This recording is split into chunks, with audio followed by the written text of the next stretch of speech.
There's nothing that quite mimics the blood sport and realpolitik of Game of Thrones like Indian politics. Hereditary houses and regional satraps are now collapsing as a dragon-bellied leviathan engulfs India in an unending fire. From the ashes of the old guard spawn new elites, eager to stamp themselves into the saga of the Saffron March. A peerless leader of ordinary origin puts story royalty to the sword as internal rivals are bashed by his hilt and banished to the hills. But something looms from the shadows. A house of old comes to challenge the new king. It is claimed that the rise of a nation has left behind its own citizens. According to them, the government is brewing a communal froth that is overflowing onto a front-page genocide. A revolution of minorities and the proletariat will come to shatter the state, as well as those pesky and bigoted Gujarati politicians and profiteers, ushering in a return to the Nehruvian utopia that featured diversity, secularism, and abysmal development ripe for poverty porn. India is the most fascinating place in the world when it comes to politics. I've been writing about it for about 5 years, paying attention to it for about 7, and I just can't get enough of it. In this video, I want to talk about the ideological changes in India up to the 2024 elections, looking at the Indian Overton window,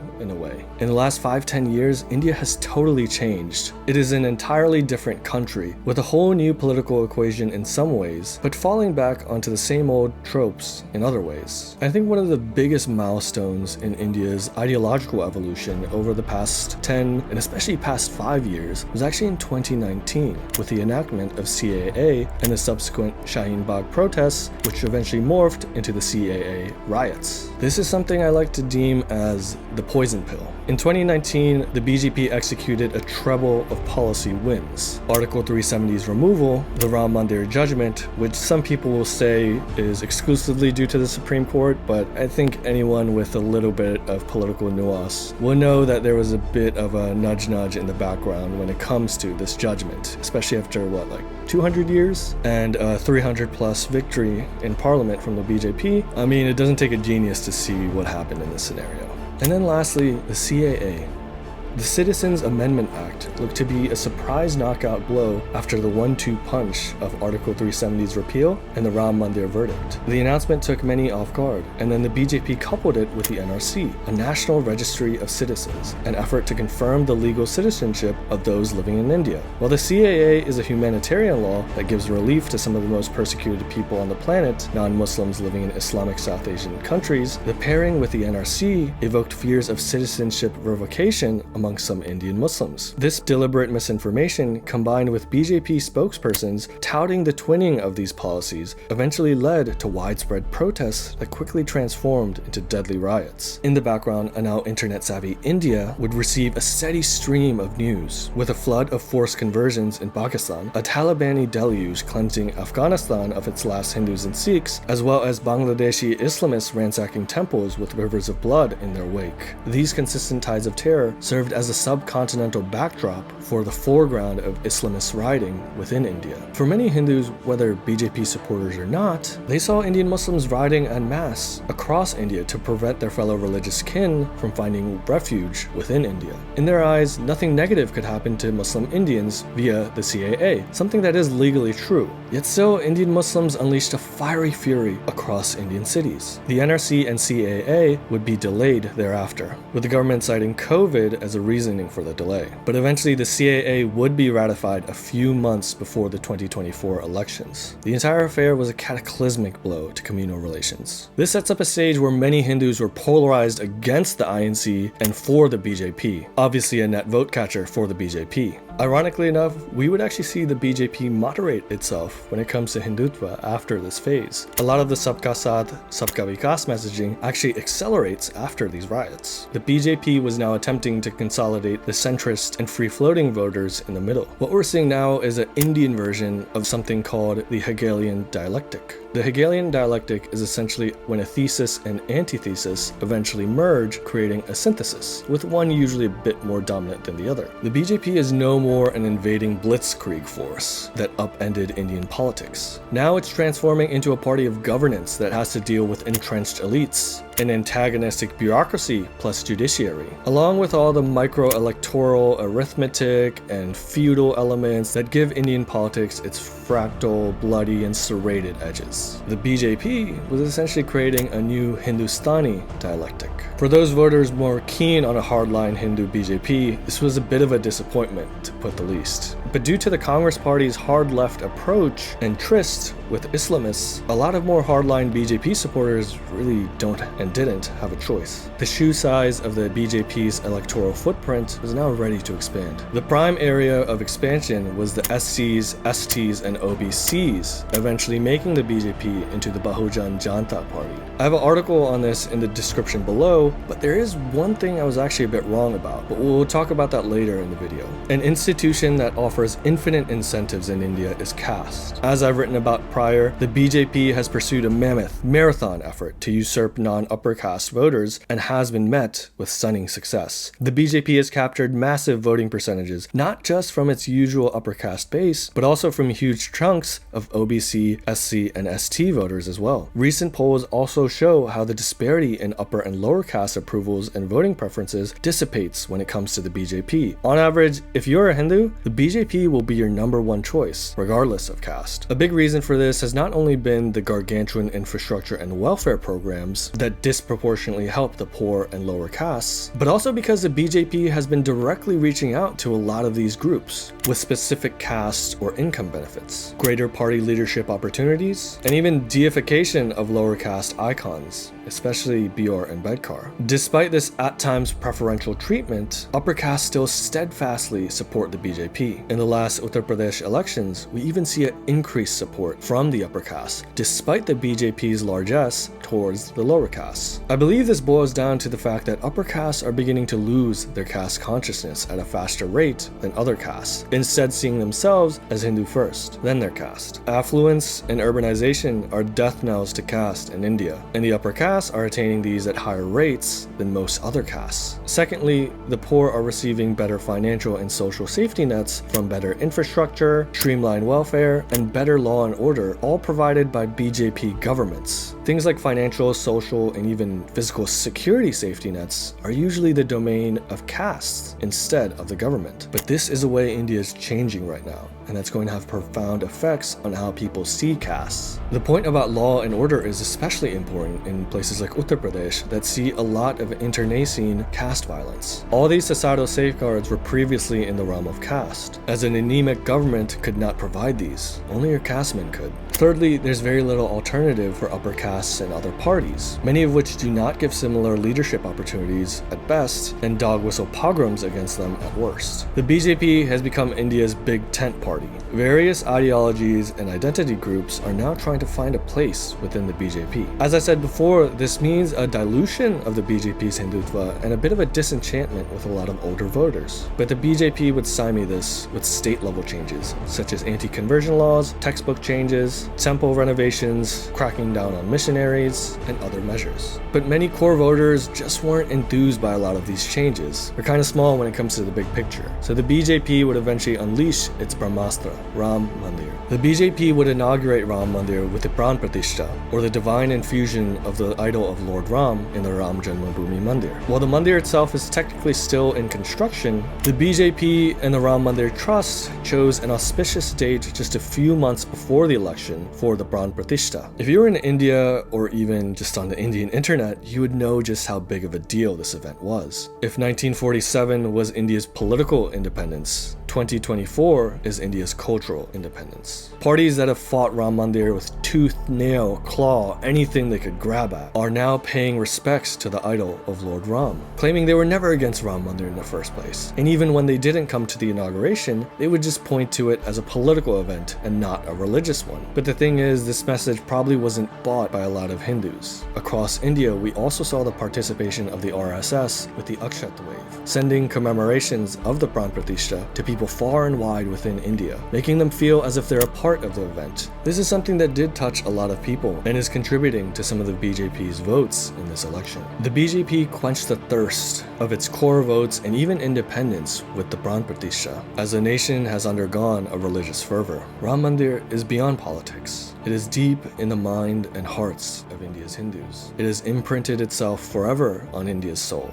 with Ram Janmabhoomi now providing the heartbeat to push Hindutva across the veins of the Republic of India. India's Overton window has permanently shifted saffron. But what's the opposition's reaction to this? Many of them are now doing Ram Kathas and doing their little temple runs, things they would previously deem as communal behavior. But there is a secular pushback to this. Keep in mind that the Muslim vote bank is maxed out for most of the opposition and that communal relations are very strained. Now they have to try a different tactic. So the opposition is betting on caste, regionalism, and redistribution as the best way to defeat the BJP's Hindutva, as well as counter the nascent pursuit of economic liberalization and free market economics. On a cultural level, it's essentially coming down to Hindutva versus Jatitva. I've talked about Jatitva in a previous video, which you could see in the description below. Basically, if Hindutva is the idea that one's Hindu identity should be the foremost cultural identity when it comes to politics, and that the state should protect, preserve, and promote Hinduism, Jatitva is basically replacing the word Hindu with one's caste. So one's foremost political identity should be one's caste. The state should protect, preserve, and promote one's caste, many times at the expense of unitary ideas like India and even Hinduism. The last part means that a lot of the religious elements of caste take a back seat, as Jatitva essentially makes one's caste an ethnic material identity, almost in a racial sense. This is a source of a lot of the deleterious ideas we see in the current campaigns, such as Jitni Abadi Utna Haq,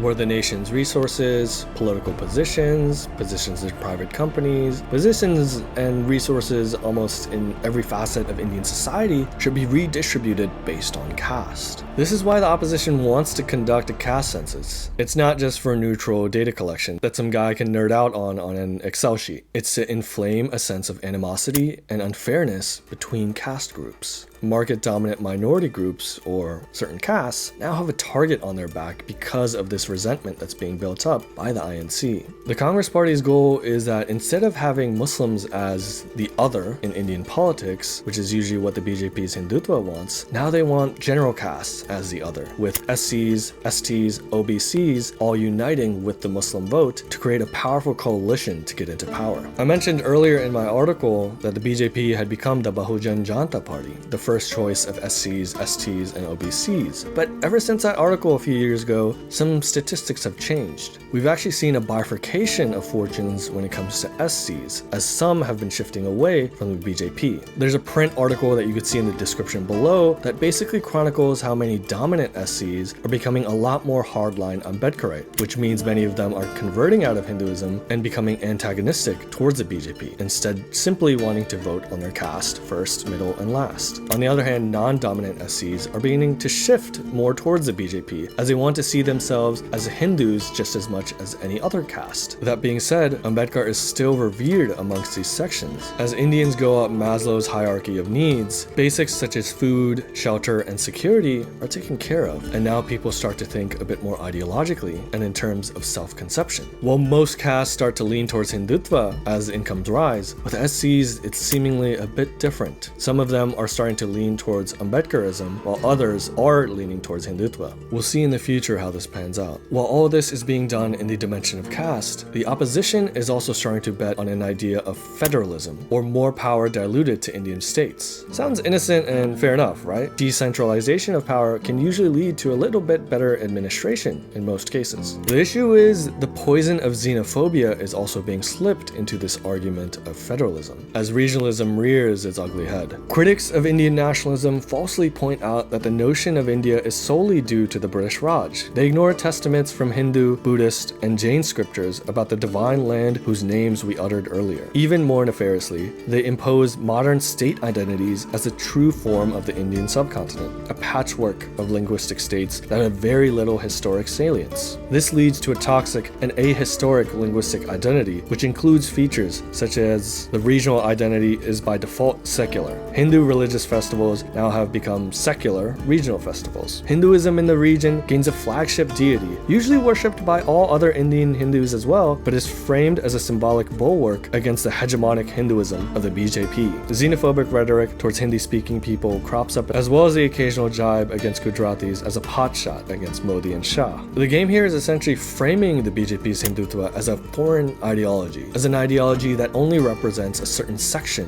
of India. And to be honest, I mean, that is kind of true, at least it used to be true, but is less so now. But it does have to be said that the BJP has had difficulty in penetrating certain regions. That's partly due to a lot of regional parties delivering a good standard of governance, which means there's not much incentive to change. The other reason, of course, is the BJP just didn't build up enough cadre presence in certain states and don't have that political apparatus. Still, the last reason may just be certain cultural elements that the BJP hasn't been able to connect with. But as we saw prior with Jatitva, these elements of natural diversity, they can be taken to an extreme. And when it comes to federalism, we now see how regional identities can be seen as antagonistic towards the Indian identity. You see this with certain figures in the India alliance, such as certain allies of the DMK in Tamil Nadu, as well as the INC affiliate, the Libertarians' recent statement on India as a momentary coalition of unfriendly tribes. Now that we have Jatitva and regionalism as strong planks to break up the BJP's Hindu unity pitch, we can now go into the policy measures that the INC actually proposes. In a bipolar pincer movement, the India Alliance seeks redistribution based on caste, but preservation of assets based on state. So on one hand, the opposition will say that redistribution is a way of social justice to take from the greedy upper caste and give it to the lower caste. On the other hand, they will say that the center should not redistribute resources from more well-run states, especially in the south, towards less well-run states, especially in the north. Rich West and poor Eastern India don't figure in here because they're not convenient towards this regionalist discourse. With delimitation on the horizon, where the parliament's seats will be redrawn based on new population elements, there is a palpable anxiety in the south, which has kept lower birth rates and better economic indicators. Southerners believe they're being punished compared to states like Uttar Pradesh and Bihar, which have had massive fertility rates as well as very dismal economic indicators. This is kind of a fair concern, but when you pair it with a caste, it's a bit hypocritical. Instead, we have an extreme opposite mentality with a near bloodthirsty image of redistribution based on revenge and resentment being peddled against caste groups which are essentially market-dominant minorities. Add to the fact that India is fundamentally a centralized union, and states are fungible entities while individuals are not. And you could kind of see where I'm going with the hypocrisy element here. However, I think it's important to zero in on this idea of redistribution and inequality. As countries develop, we usually see a simultaneous drop in poverty as well as increase in inequality. While the tide of economic success is lifting everyone's boats, some folks are catching higher waves. The Kuznets curve drafted by the economist Simon Kuznets in the 1950s suggests that during the initial stages of economic development and industrialization, we see a massive increase in inequality. As industrial sectors grow faster than agricultural sectors, and urban areas also develop quicker than rural ones. So as movement into manufacturing and migration into urban areas commences, we start to see increasing income gaps across the country. After an economy settles into a more mature development phase, we may see less inequality as the population demands for better social safety nets and certain redistribution programs, or perhaps it's just due to everyone being educated and a bit more healthy, so we naturally see everyone come a bit closer together and less inequality. Now, India isn't fully industrialized at all. 43% of the labor force is still in agriculture. 29% is in India's outsized and successful service sector. 25% are in the now burgeoning manufacturing sector, while the rest are in other small sectors. The transition from agriculture to manufacturing is going to be very tough, with a lot of much needed reforms and pain points on the way. This will need a lot of political capital to execute. Even Narendra Modi, probably the most popular prime minister in India's history, has had failures when it comes to farm and labor reform. To get rid of inequality, India needs to pass through the Kuznets curve, through growth. There will be and already is a decent amount of redistribution, but that can't be a permanent solution, especially in a country as poor and as agricultural agricultural as India. Nonetheless, the India Alliance is all about redistribution, with much of its manifesto exclusively dedicated to this idea, frequently being paired with caste. This is where things can get very dangerous, especially if done strategically. As I said prior, the India Alliance is basically aiming for SC, ST, and OBC votes along with their locked-in Muslim vote. One of the ways they're trying to get these votes is by redistributing based on caste. The BJP is framed as the vanguard of the upper caste, and Hindutva, as well as the idea of Hindu unity, are seen as a conspiracy against the lower castes. All of this is of course paired with the idea of inequality in rally after rally. But this rhetoric will now start to meet contemporary perception. What I mean by this is as India develops, as massive skyscrapers are built, as luxury stores boom, as inequality is visibly seen on the streets of India and in the cities, in a way never before seen, well, resentment will start to build up. And it's not just from the highways that people can see this inequality, but also in their homes. Social media is more ubiquitous than ever. Those less well-off in India are constantly peering into the lives of the rich and the famous in India, whether on Instagram or YouTube, via their phones. The infamously classist behavior of rich Indians also doesn't help in this scenario. Now, I'm not really a Marxist or anything, but I think one can empathize with a lot of these less well-off Indians, especially as they see this deluge of inequality, of all these rich people enjoying things that they think they should deserve. And in many ways, I think they do as well. We still have to realize that much of India is pitifully poor and lacks a lot of the basics that many people in more developed areas or countries take for granted. This is a really large recipe for resentment, and it's something that the government, especially the BJP, should very much look out for. That being said, I don't think this message is going to resonate as much in this 2024 election, but we should keep an eye out for the 2029 election, as well as elections in between. Modi, though, has sensed a lot of this. With regards to caste, Modi has started to talk about him being an OBC, something he really didn't do prior to the last few months. He also has started to insert things like Hindu-Muslim conflict as a way to cut through the INC's caste conflict angle. He's highlighted the INC's agenda of putting Muslims into reservation quotas, something already done in a few Indian states, but now it's being proposed on a national level. Modi is trying to emphasize the fact that SCs, STs, and OBCs, many of them are in direct competition with Muslims for a lot of resources. He has also paired the INC's idea of redistribution with frequent charges of Muslim appeasement. What does this mean? Well, this equals the idea that Hindu assets, especially those of SCs, STs, and OBCs, will be redistributed towards Muslims. This election has started tame, but now has heated up very, very quickly. However, regarding redistribution itself, well, Modi is doing something a bit different this time. He's sticking to economic liberalization and free market principles. In a shocking move, Modi pretty much did not propose any major increases in freebies via the center for these 2024 elections, something unheard of in Indian politics. In various interviews, Modi has emphasized the need for India's growth and economic liberalization for India to truly fulfill its destiny and story. He has directly attacked the idea of redistribution and freebies. How far this line of messaging goes depends on the results of the 2024 elections, which so far does look like there's going to be a victory for the BJP. An increased victory will mean Modi will double down on a lot of these free market principles, as well as probably lay off a lot of the caste appeasement. But coming back with lower numbers will probably have us see more legislation based on caste, as well as freebies. One thing to keep in mind about the future of electoral politics in India is that the opposition is starting to give up on the electoral part. Currently, there's a large effort from multiple parties as well as abroad to label the Indian elections as a fraud. This is obviously a strong signal that the BJP may be coming back, but it is very dangerous because it delegitimizes Indian democracy.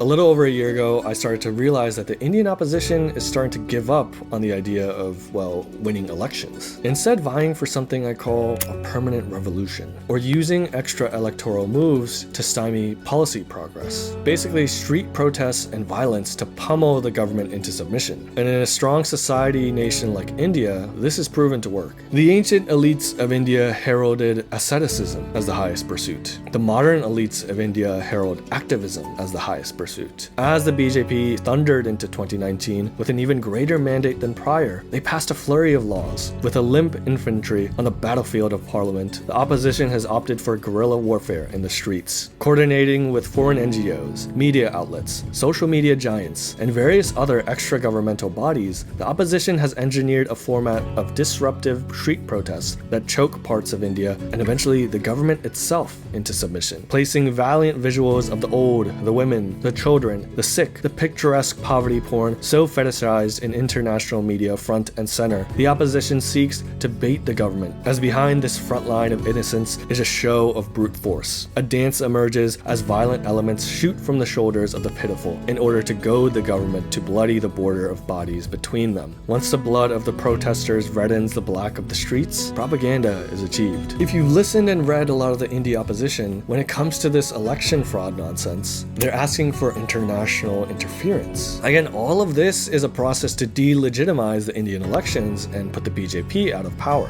But more importantly to that, it's to delegitimize the voice of Indians themselves and Indian society. In a way, this is almost neo-colonial, where elites invite colonizers or foreigners into India in order to govern, extract, and benefit from this extraction. The mandate of the Indian people does not matter to them. 2024 isn't a final battle, it's rather a new phase of Indian politics. Whether the Indian opposition is comprehensively defeated or not, ideas like Jatitva, regionalism, and inequality will still resonate with Indians, probably up till 2029, if not beyond. It's going to be interesting to see how the BJP and Modi address these ideas. From what I've seen, I think Modi will do another Hindustani dialectic, attempting a synthesis of many of these ideas we've discussed prior. Sometimes secular, sometimes Sanatan, sometimes socialist, sometimes Smithian, sometimes caste conscious, other times confronting caste. It's going to be a balancing act of the ages, but I've seen Narendra Modi and he's pretty good at yoga. So if anyone can do it, I think it will be him. Thanks everyone for watching. I'm super excited for this election season, but I'm also excited for it to finish. Anyways, make sure to like, comment, share, subscribe, post it everywhere you can. I really appreciate it when you guys do. And yeah, let's keep the ball rolling. Have a good one, everyone. This is Akshar from the Emissary.